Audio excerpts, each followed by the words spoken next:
Good morning and welcome to NCompass Live. I am Emily Nimsicott, filling in for your usual host, Krista Burns. NCompass Live is the Nebraska Library Commission's weekly online event. We cover NLC activities as well as other library-related topics presented by Commission staff and guest hosts. The free one-hour sessions are offered every Wednesday at 10 a.m. Central Time and include a mixture of presentations, interviews, book reviews, web tours, mini training sessions, and question and answer sessions. Our presenter today is Richard Miller, the Commission's Library Development Director, and he will be talking about trustee tips. Take it away, Richard. Good morning. How are you folks this morning? Well, in the description of the session that was for NCompass Live, it says that you'd be getting to know that your new trustees would be moving in the right direction, and they'd learn some tricks and tips in getting those new trustees feeling like one of the gang in no time. I hope I can reach those lofty goals during this time. I'll try to do just that. Let me tell you a little bit about the arrangement of today's presentation. First of all, we'll be beginning with some of those tricks and tips, which I would like to call suggestions. We'll review chapters of the Nebraska Library Board Manual, which you should all be familiar with, and if not, I suggest that you become familiar with it. We'll review some state laws related to libraries, in particular those that affect library boards. And we'll look at some of the resources on the Nebraska Library Commission's website, if we have time, that should be of interest to trustees, whether new or not. Now, during this presentation, I'm going to use the terms library trustee, library board, board members, trustees, etc., kind of interchangeably, so those all mean basically the same thing, and you'll see that same explanation in the board manual if you get to see the board manual. So, tricks and tips or suggestions for new library board members. Ask for a trustee job description. If there isn't one, write one. You'll see later on when we look at the board manual or at the resources on our website that there is a suggested job description in there for board members. And I think that really would be very, very useful for new board members.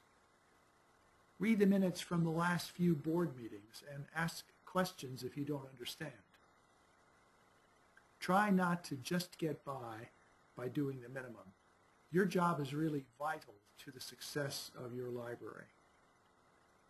Understand your role as representing the interests of the community as a whole. You don't represent just your one constituent or you as a constituent. You represent the community as a whole and should act accordingly. Realize that you and the rest of the board act as a body. Once a vote is taken, all board members support that decision no matter where they were on the side of the arguments or the discussion that went on. Become familiar with state laws that apply to your roles as trustees, and we will be reviewing some of those state laws later in the presentation today. Realize that your role is different from those of the library director and the staff.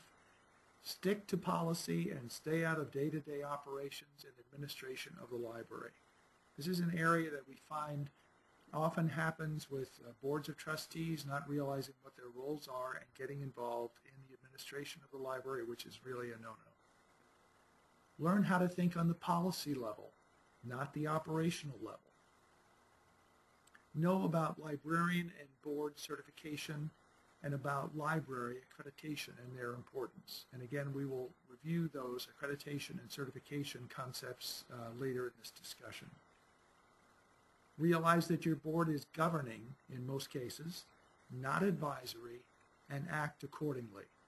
And just to let you know that county, township, village, and city of the second-class library boards are all governing by state law. Cities of the first class, that is, cities with populations of 5,000 and over, have the option of having either a governing or advisory board. Most have chosen to have governing boards. Remember that just as you regularly evaluate the performance of your library director, or you should also be evaluating your performance as a board. Don't be afraid to delve into the bigger picture. That is, the library's planning, mission, goals, and objectives. Remember that you and the library director are all vital players in setting the library's direction. Let people know that you're a library trustee. Be proud of that fact and that you're helping to improve your community's library services.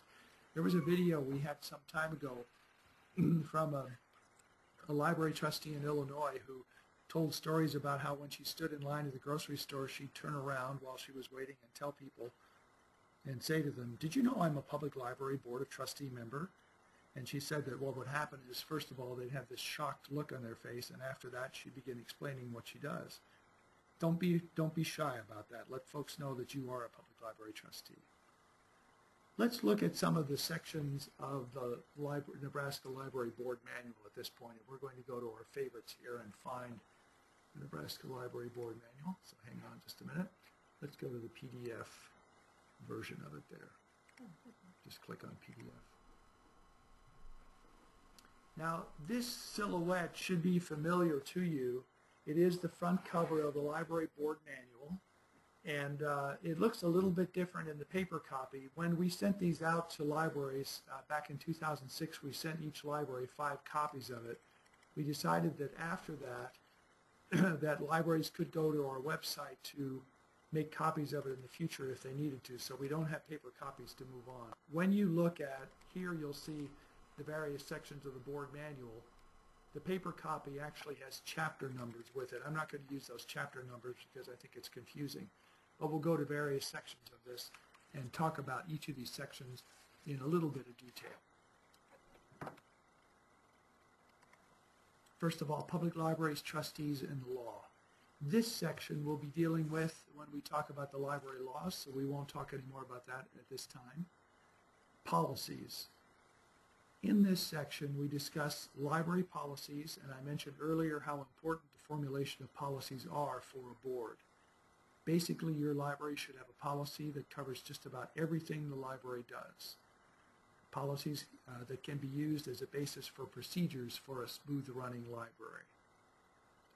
Under intellectual freedom, the next section, you should be familiar with the Library Bill of Rights and the ALA Freedom to Read statements. That's from the American Library Association, and those should be part of a library's policies. This means that you should hold confidence of your library's records. This means that you should be providing information for people so that they can make their own decisions about what they wish to read, and you shouldn't be prescribing or in any way censoring the materials that are available in your public library. Public library accreditation. This again was mentioned earlier, and I'm going to give you a little bit of detail on public library accreditation. There are 3 levels of accreditation for your public library: essential level, enhanced level, and excellent level. Each library that is accredited for a 3-year period, and they need to maintain the guidelines, the sets of guidelines that are in there during that 3-year period. If the Nebraska Library Commission learns somehow that the library is not maintaining the levels of service that it has indicated in the accreditation guidelines, then it reserves the right to revoke that accreditation or to put the library accreditation on probation. Under library accreditation, in addition to applying every 3 years, the library needs to, excuse me, I didn't say that correctly.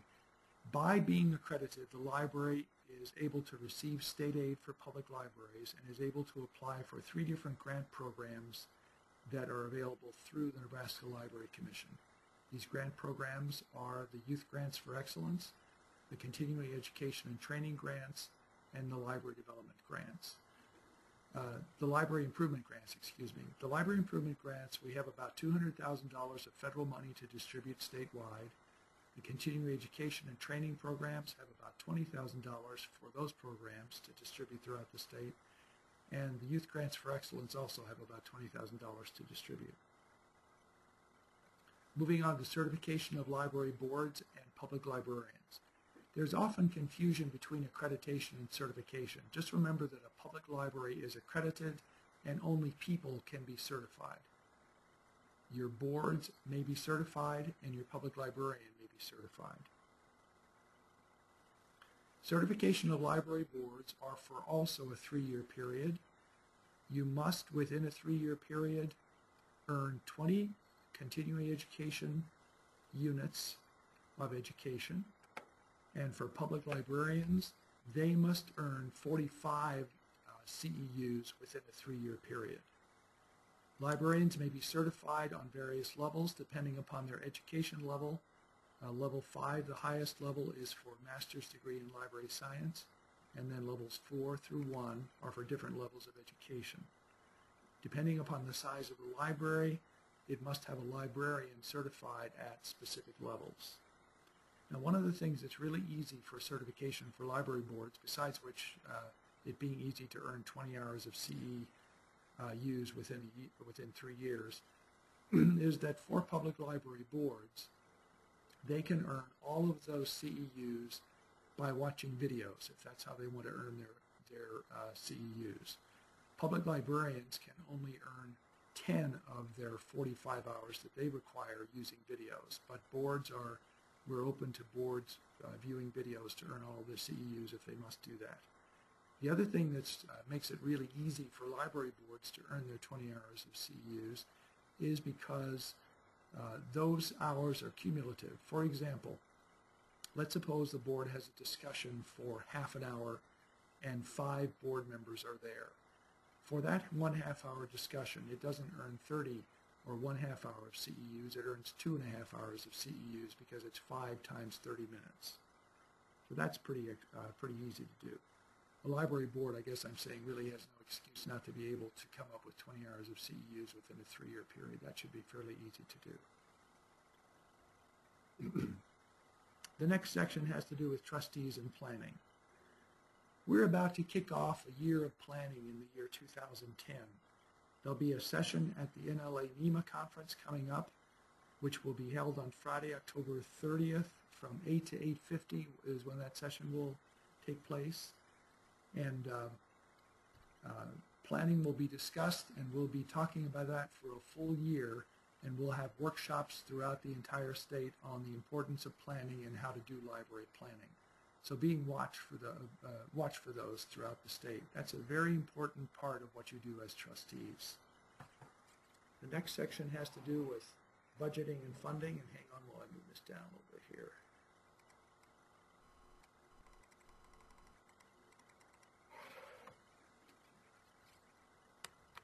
Budgeting and funding is the next chapter. It's actually chapter 8 if you want to know which chapter it is. And that has to do with determining the mission of the public library and setting its goals and objectives. If you really need guidance for how you spend your money, which we all do, it really should be based on the library's mission and on the goals and objectives that have been put together by the library board. Also, as a library board, you're not there just to help expend the money that has been allocated to your library. You are there also to advocate for adequate funding for your library, whether that's through public funding, through grants, or whatever source. It's really a very important role for you to keep in mind as you're looking at your budgeting and funding for the library. Would you mind taking a pause just a minute, Richard? We have a Sure. question too. Would you repeat the info about the meeting next Friday? Yes, the meeting on planning is taking place on Friday, October 30th from 8 to 8:50 a.m. at the Nebraska Library Association NEMA conference in La Vista. We hope to see all of you there. Thanks. Laura Johnson from our staff, who's our CE and training coordinator, is the one who's really taking the lead on this whole thing. There'll be a panel put together of system administrator. Laura will be speaking, Rod Wagner will be speaking, and we'll have several library directors speaking as well at the panel. It looks like it's going to be really good, so we hope to see you there. Thank you for catching that question. Thanks. Sure. On to personnel chapter.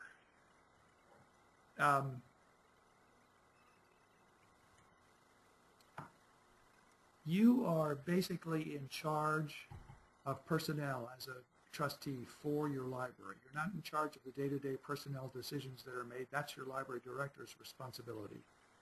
But you are responsible, according to state statute, for the selection, the evaluation, dismissal, setting of compensation for the library director and for the other members of the library. It's very important that you are familiar with the personnel policies that your library uses. Now, we have an interesting situation here in that library boards, most of them are governing, and they really should have their own personnel policies. In some cases, what the library boards have done is to accept and approve the city personnel policies, and that's perfectly acceptable for the library board to do that. There is one case I know of in which the library board, although it is supposed to be in charge of personnel, has basically has a hybrid worked out in terms of personnel being handled by the city, and the library board doesn't itself handle the personnel issues. But according to state statute, it really is in charge of that particular thing. The next chapter has to do with connecting the library with the community, public and community relations. You are the connection to the community. That's one of the reasons I like that particular title to that chapter. You should be a walking, talking PR person for your library.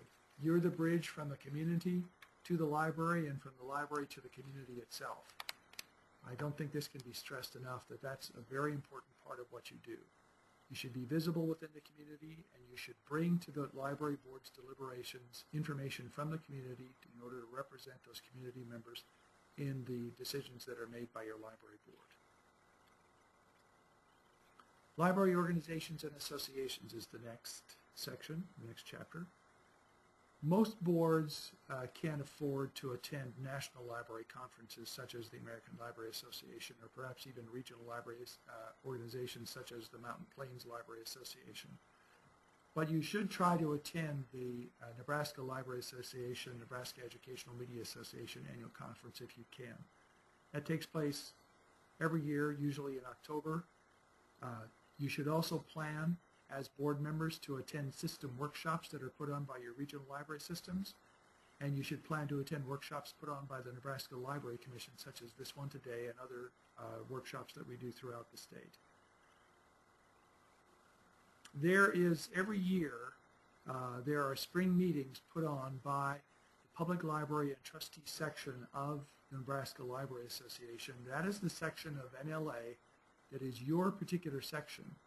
The fact that there are many trustees throughout the state for our 272 public libraries, which each have 5 or more trustees, means that that generates quite a bit of money that goes to the coffers of the Public Library and Trustee section. And that Public Library and Trustee section attempts to put on workshops that are of interest to trustees as well as to public librarians. Watch for those each spring. They usually meet in 3, sometimes 4 venues throughout the state. That's really worthwhile attending those workshops.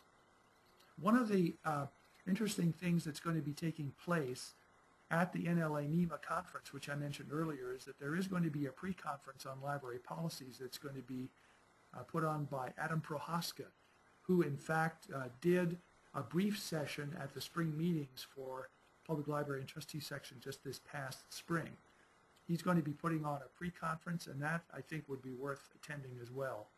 The registration for that is still open, and I'm the one taking registrations for that because I'm the Secretary-Treasurer of the Public Library and Trustee section. So if you're interested, get those registrations in as soon as you can.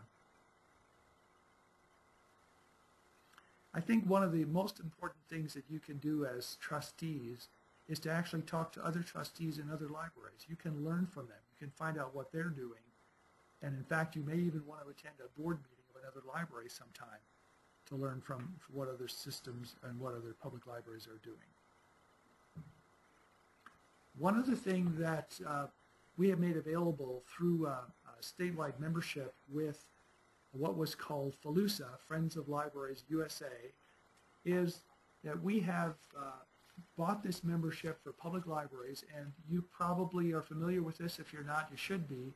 There's a newsletter that comes to your library, multiple copies come, of something called the Voice for America's Libraries. Now, FALUSA, which stands for Friends of Libraries USA, has combined its efforts with a section of the American Library Association called ALTA, which was the Association of Library Trustees, and they have combined into a new section of the American Library Association known as ALTAF, A-L-T-A-F-F. That stands for Association of Library Trustees, Advocates, Friends, and Foundations. And you receive their newsletter, and they also have a website. And on the back of every other newsletter, there's supposed to be a keyword that you need to get into their website. So take a look at the back of the newsletter. Your library should be receiving multiple copies of this newsletter that can be sent to either officers of the board or can be sent to your library director for distribution to members of your trustees.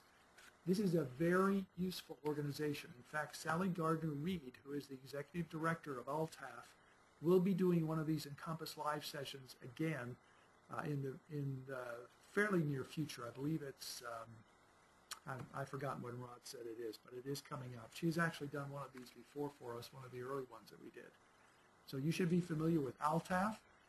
Read that newsletter. It's just chock full of good ideas for you as boards of trustees or for your foundations or for your friends groups.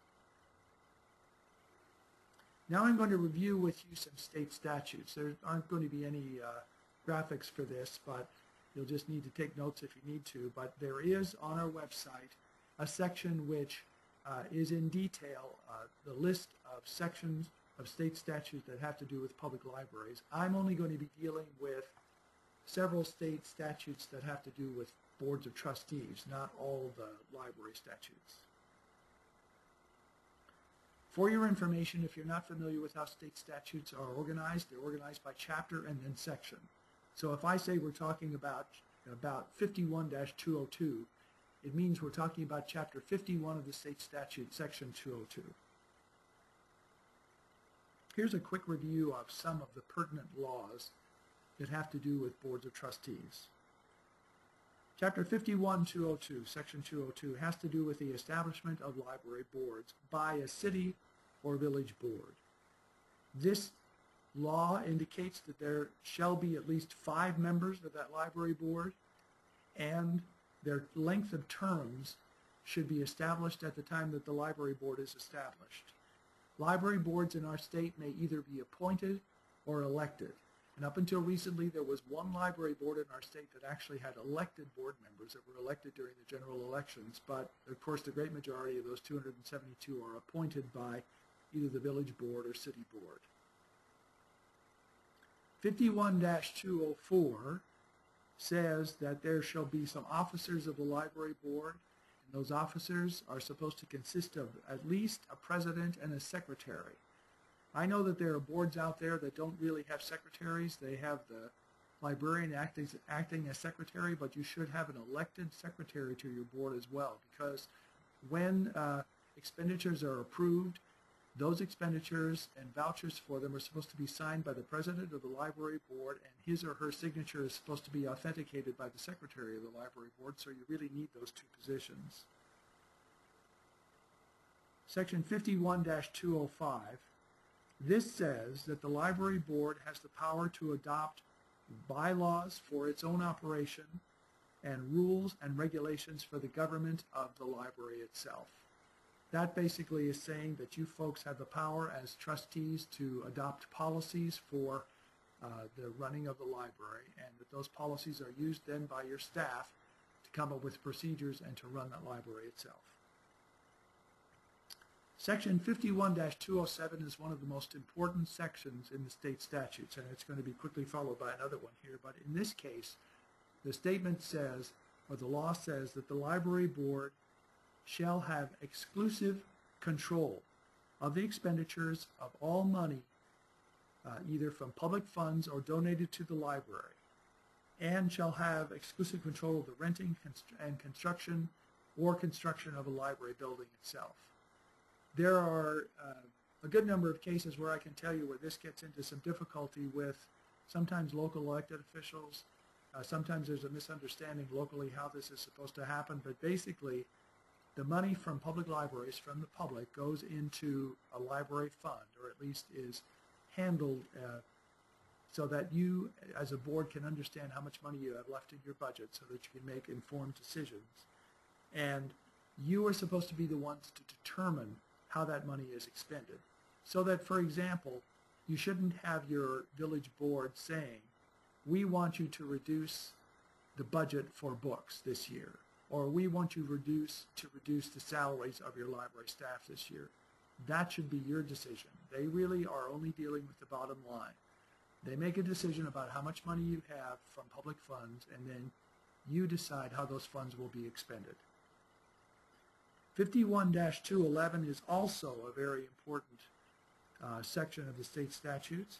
This says that the library board has the power to occupy a building for the library, which seems pretty self-evident, but also that it has the power to appoint the librarian and assistants, to fix their salaries, to remove such appointees at pleasure, and I'll talk about that for just a minute, and to set penalties for the protection of library property.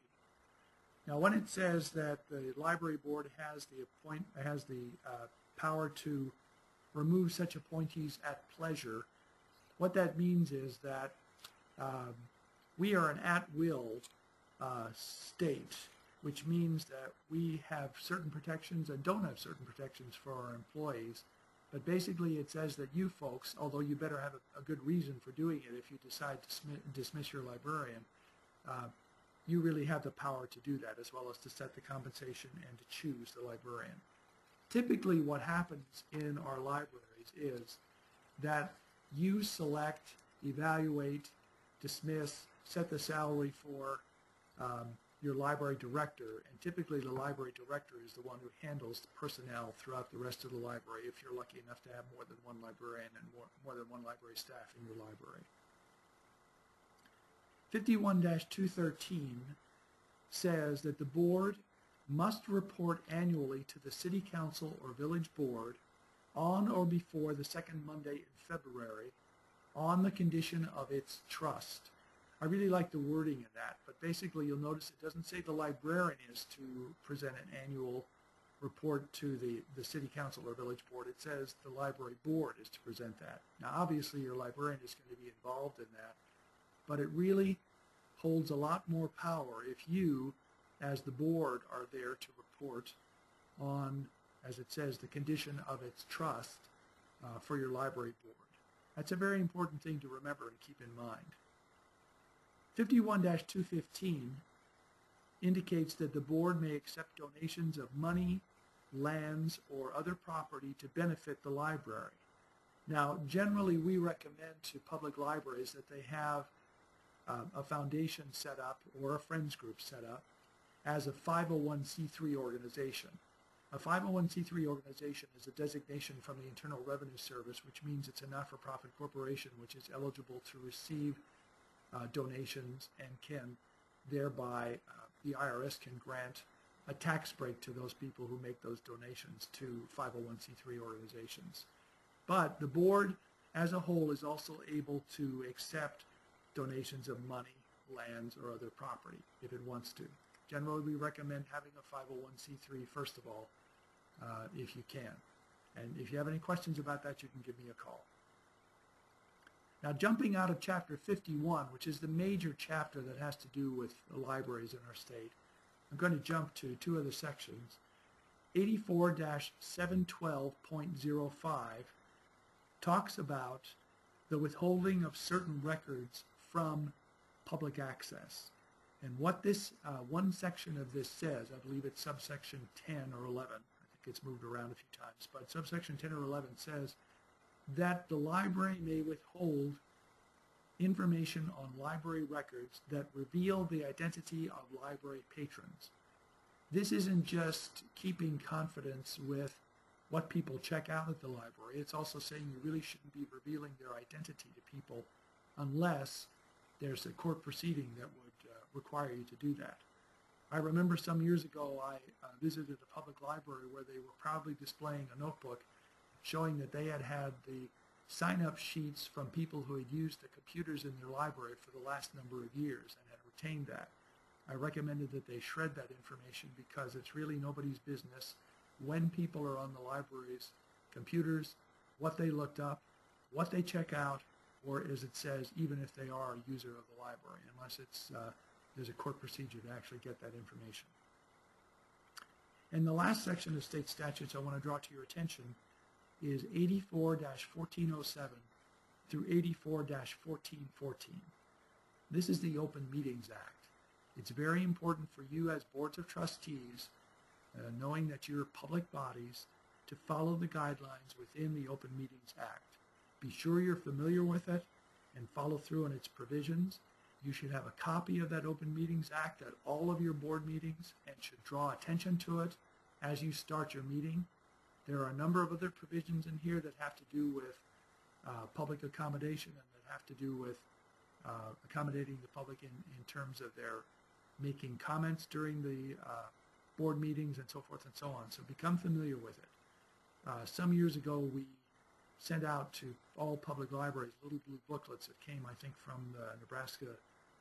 I'm sorry, I don't remember where they came from. But anyway, we sent them out to libraries. Those, I have to warn you, are now out of date. And as a matter of fact, we discovered after the fact that there was a section of those laws that was left out. So look at the law itself, get online and look at the up-to-date law, become familiar with it, and make sure that you follow it for your board. Now, I mentioned that if we had time, we would look at some resources on the NLC website. You want to take us to there? All right.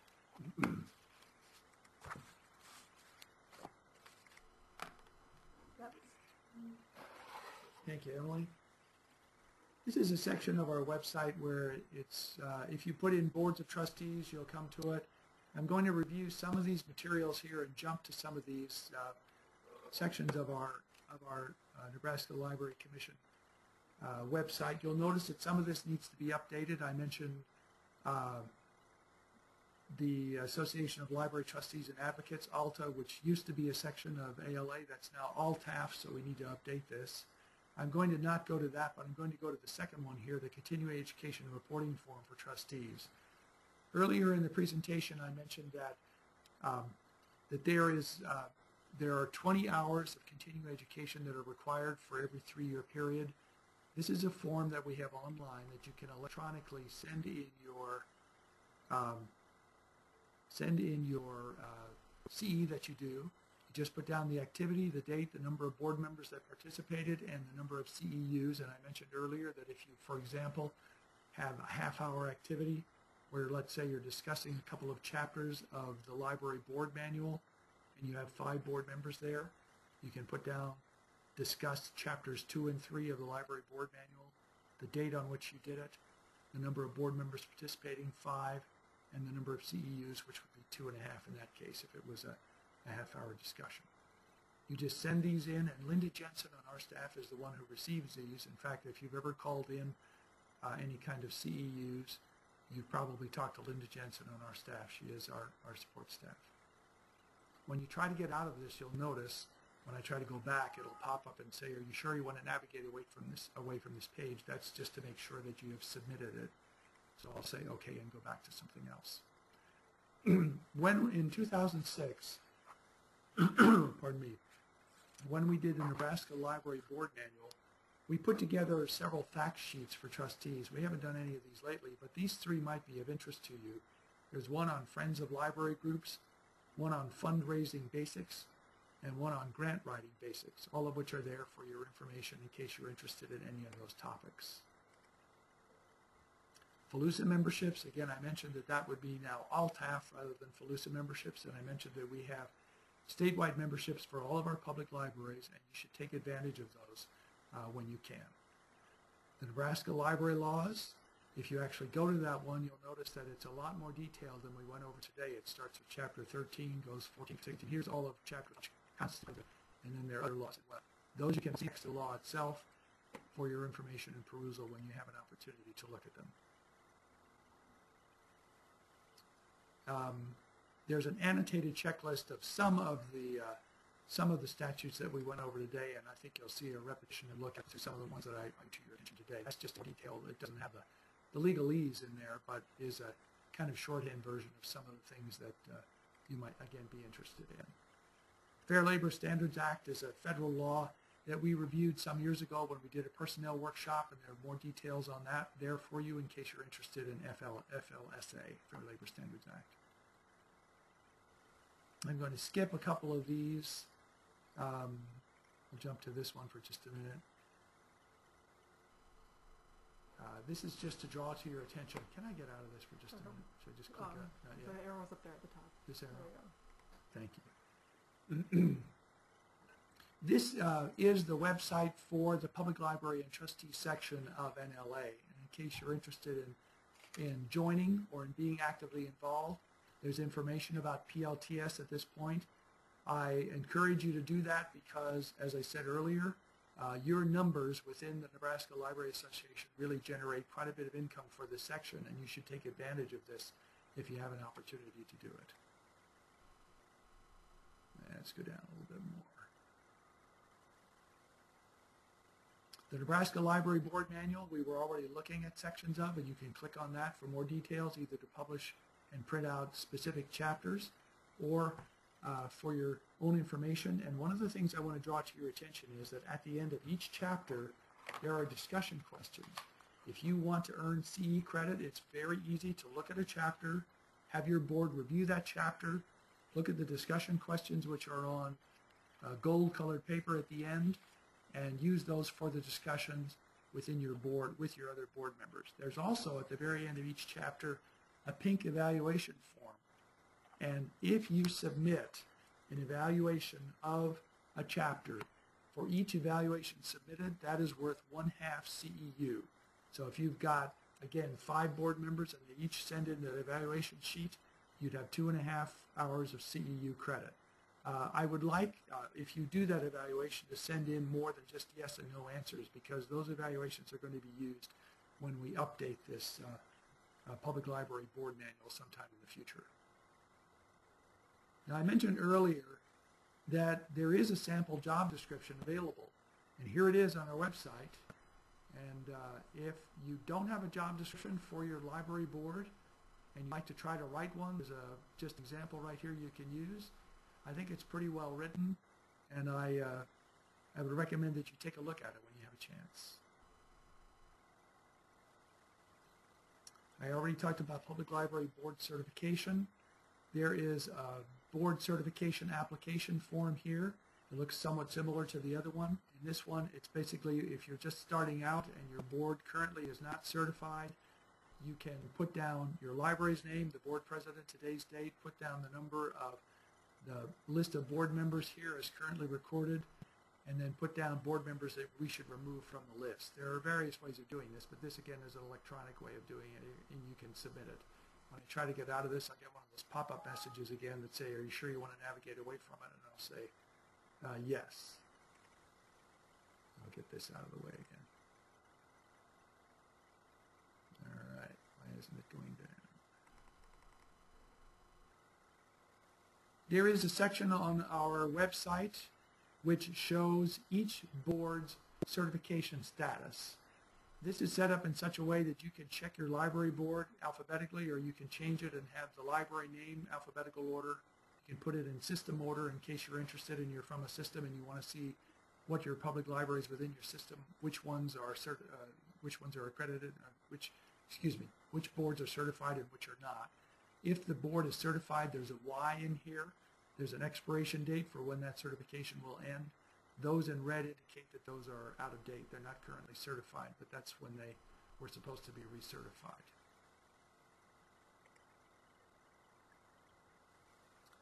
Just at the end of August, I did a 2.5-hour workshop on responsibilities and obligations of public library boards. That is up on our website. That was done for the Republican Valley Library System and is up on our website since Michael Sowers from our staff did videotape that. So that's, again, a quick way of getting 2.5 hours of CEUs. I think it's worthwhile for you to see. Some of it will, of course, be repetitious of what we've done today. I did a paper a couple of years ago called Residency Requirements of Boards of Trustees. I'm not going to go to it. I just simply want to point out to you that, in general, I think it's pretty safe to say that if you're in a community, all of your board members should come from that community, not outside that community. It looks, from looking at state statutes, although it is not very clear, that the only way in which you should have representation on your library board from outside the city or town or village itself would be if there's an interlocal agreement with another entity such as your county, and in that case the interlocal agreement would spell out how many board members would be named by that entity. To have your city council or village board choose a person from out in the county is probably not kosher. Now that's the conclusion that I reached. I did have that vetted by an attorney, and he seemed to agree with me on that issue. That's just something to keep in mind, because I know that sometimes you've got some really good library users outside of town, and they'd make really good board members, but I think that probably is not proper. And the final thing on this list is a video list. I mentioned earlier that public library boards may be certified, and they can do that by watching videos completely. They can do that. So here's a video list for continuing education. It is a listing by topic, and we talked about the need for advocacy. There are a couple of advocacy videos on there, and you can just look through the list yourself and see what kind of materials are available. Not all of them necessarily aimed at trustees, but quite a few of them are, and I think that you would want to look at those for continuing education purposes. That's really the end of my presentation, unless we have any more questions. You want me to hit this again? Yes, that would be great. Let's check and see if we have any other questions that have come in. Oh, we do have some. Let's see.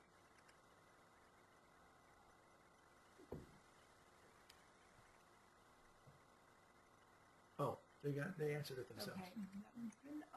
How many CEU credits are the webinars? These webinars?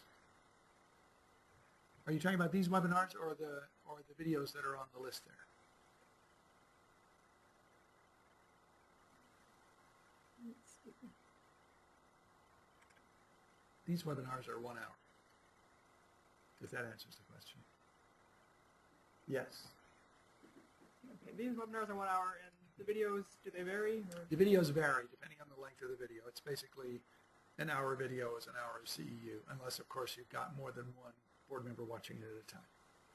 Okay, we have another question that says, I never did see a list of sessions specifically for trustees at NLA. Do you have that? Does that exist? I don't have that here, but if you look at any of the public library and trustee section sponsored workshops, those probably would be useful for you as boards of trustees. I think that there's nothing that was put together.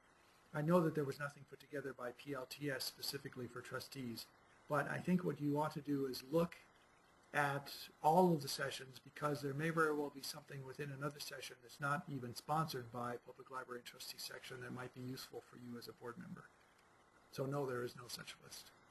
And we have a request for your contact information. All right. I don't think we had that on the screen originally, but if you would like to just go ahead and Sure, say I'll just do it verbally. It's Richard Miller. The telephone number here is, I don't have my card, 1-800, do we know what it is? It's terrible. I'll give you my direct number while we look for the 800 number. My direct number is 402-471-3175. If you're calling long distance, the 800 number here at the Nebraska Library Commission is 800-307-2665. And my email address is richard.miller@nebraska.gov, G-O-V. I think I did see that we have a hand raised, which means somebody has a question to ask over audio. Steve Batty, I'll go ahead and unmute you. Can you hear me? Steve, can you hear me? Yes, we can hear you now. My question was, do I need to turn in a form for the CEUs for this webinar, or is that done automatically? That is done automatically. We have you down on the attendance sheet, so you will get credit for this webinar. Okay, that was my question. Thank you. Great. Steve, where are you right now? Are you in Colorado or Nebraska? Oh, I'm back in Nebraska. It's snowing in Colorado. Okay. Okay, thanks. I'll see you next week. All right. Are there any other questions?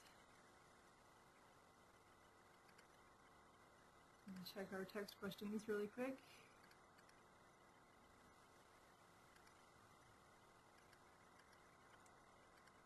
Oh. Great. It looks like we don't have any other questions coming in over the text chat. Anybody have one last chance for questions?